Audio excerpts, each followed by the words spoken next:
This is In the Black, a leadership, strategy and business podcast brought to you by CPA Australia.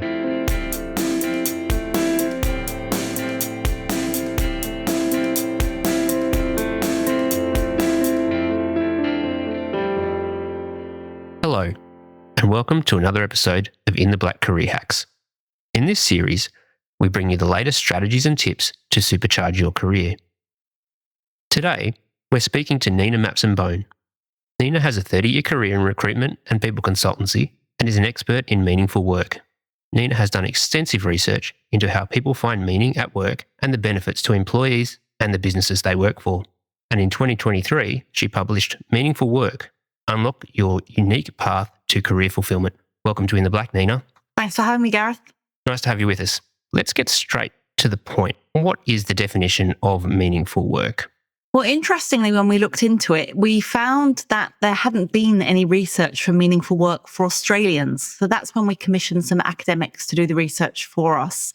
And they came up with a definition, which is that meaningful work is the importance an individual places on their work, meeting their current personal beliefs, values, goals, expectations, and purpose in the context of their social and cultural environment.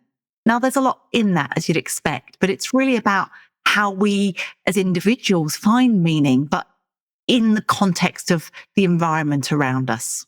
Why should employees and businesses care about the idea of meaningful work? It's really important, isn't it? We talk about it a lot. It comes up a lot in conversation, and it kind of sounds intuitive that it's important to us as individuals. It sounds obvious, right? But the evidence is it is there for us individually. We know that it impacts us positively. It impacts job satisfaction. It impacts career development. It lowers your work stress and it improves your overall health and well-being. So it's definitely good for us as individuals. And you probably kind of feel that in and of yourself. You know, when you're engaged in meaningful work, it feels good. But what's I find really interesting for meaningful work and being engaged in meaningful work is it's not just good for us as individuals, for the employees. It's really good for businesses too. What's interesting is when organizations have employees who are engaged in meaningful work, they perform better. They perform better even during times of downsizing or restructuring. So when they have team members who are engaged in meaningful work, their team members have higher engagement levels, they have reduced sick leave, and they have greater commitment to their organization. So it improves organization performance. So it's better for everybody. And there are even links, we can link it to some of the sustainable development goals from the United Nations. So there are contributions beyond just individuals and businesses. There are greater contributions to the world at large as well. So I'm very passionate about meaningful work and how it can really contribute to everybody, to communities, to businesses, to individuals. It's really a great thing to get involved in. You spoke about individuals as well as businesses. Do different people find meaning in different types of work? And if it's the case, how can someone assess the type of work that will be meaningful to them? Yeah, it's absolutely true that we're all different. I mean, and again, that sounds obvious, but let's take the listeners to this podcast, for example. I've recruited accountants for many years of my life, spent 5 years doing nothing but recruiting accountants. And one of the things that I learned, I'm an HR specialist, recruitment specialist by background, and I had to learn and understand that accountants have meaning in their work in a very different way to me. I get my buzz from working with people, spending my time all day, every day with people, really engaging and working every day with people. I'm very much an extrovert. And I had to learn and understand that people focusing on detail and numbers and really working at that level of analytical skills that need to focus on the numbers that comes from accounting is a very different skill set to the kind of skill set I had. And I had to really think about the fact that I couldn't put my own belief around meaningful work onto the people that I was interviewing. I had to really take the time to understand what was important to them. And it's part of that realizing that path to meaningful work is unique and it does differ by different people. And so really understanding what it is for you as an individual is quite important. And this was when we looked at what meaningful work was, and this was when I was with Beaumont People, we did some research into it. And we ended up building a meaningful work profile tool off the back of the research we did so that people could measure for themselves what meaningful work was. And that profile tool is free for anybody to use. It's at the website, which is meaningfulwork.com.au. And it measures the factors of meaningful work for you as an individual against the various subsets that come up in meaningful work. And it allows you to assess the ways in which work is meaningful for you so that you can see for yourself which areas of work are meaningful and how they might be useful for you to think about and analyze so that you can assess how important those different aspects of work are to create meaning for you as you go forward. It seems that some self-analysis is the first place to start if you're looking to find meaningful work, would you say? Yeah, because there are 4 factors of meaningful work, and they are the individual, the job, the organizational, and the societal. And then there's subsets within those factors. And so the individual is things like your strengths, your values, your belief. The job is the work itself, how engaging it is, what the volume of work is like. The organizational is things like leadership, culture, policies. And the societal is things like how much the culture we've been raised in assigns value to the work we do and how important that is to us. And as you can imagine, Gareth, that's going to be different for different people. We're all going to react differently to those different aspects. And that's why it is a unique pathway that we need to find to meaningful work. And all of those different traits are going to come together and subsets are going to come together in different ways for different people.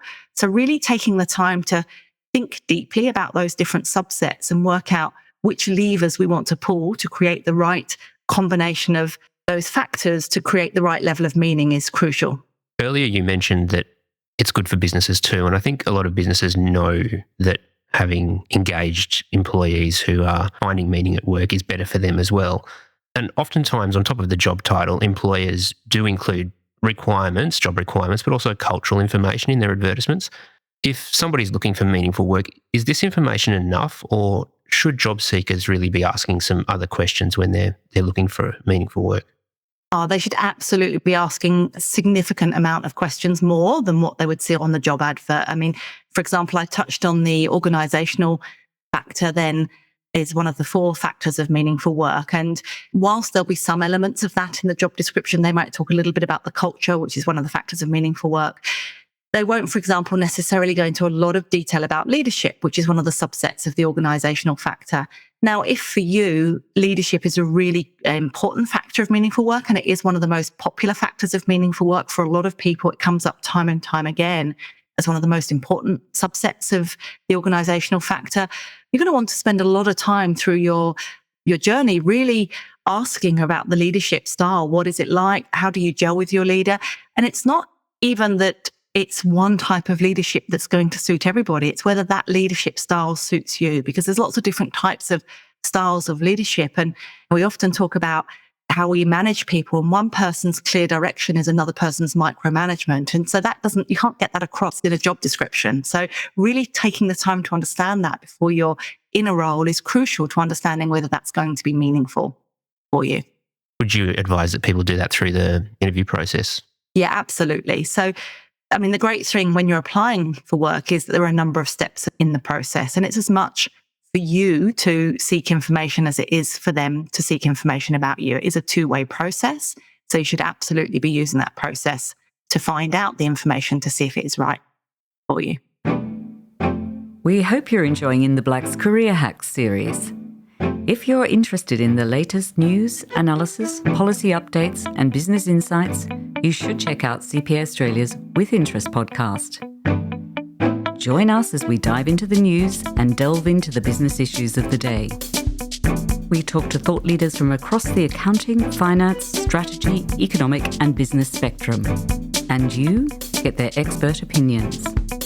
Now, back to In the Black. You touched on the fact that meaning changes between people, but I'm also thinking, does meaning change for people over time? If somebody has assessed their meaningful work profile, does it stay the same or does it change? And do you have tips for people who have found that their work profile has changed over time and they've lost a sense of meaning or job satisfaction? Yeah, it does absolutely change over time. This was one of the things that we found in the research that was just fascinating. And one of the things that I touch on in the book is how much it can change over time. And I think one of the things that we struggle to stay on top of, we don't necessarily realise and we don't recognise that those things have changed, and we kind of takes us a little while to catch up with ourselves to realize that something has changed. And so taking the time to reflect on what has changed and have those conversations internally with our bosses or our leaders to see if we can adjust our work and reassess what's happening so that we can create meaning back in our work. Sometimes big life changes are the things that might change what makes work meaningful. Anyone that's been through marriage, children, if you've got some things affecting your personal circumstances might change what makes your work meaningful. But also things like if you're driven by learning, if you have an achievement drive and you're not getting that sort of stimulation in your work anymore, those kind of levers that you might need to keep looking at to see if you're still getting those. It's important to constantly reflect and see what's changing or what's happening to make sure that you're generating that level of meaning in your work. Even things like whether you need to pay a big mortgage or not can really affect whether money is a meaningful work factor for you or whether that changes over time. So it's really important to constantly reflect and see what's changing to see what will change your meaningful work factors.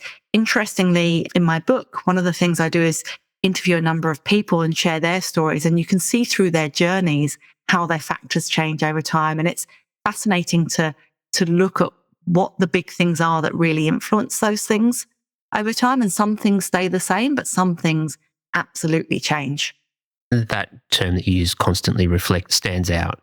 Do you advise that people do regular or semi-regular check-ins, or try and build in a sense of meaning into their day-to-day responsibilities at work? Yeah, I think there's a few things you can do. So I always think to myself, daily, weekly, monthly, quarterly is a DWMQ, is a thing that always sat with me. I know often people use it from a business or an accounting perspective, but I always treat my career in the same instead. Is that check-in around, am I happy with what's happening on a daily, weekly, monthly, quarterly basis with my career? I treat my career like a business.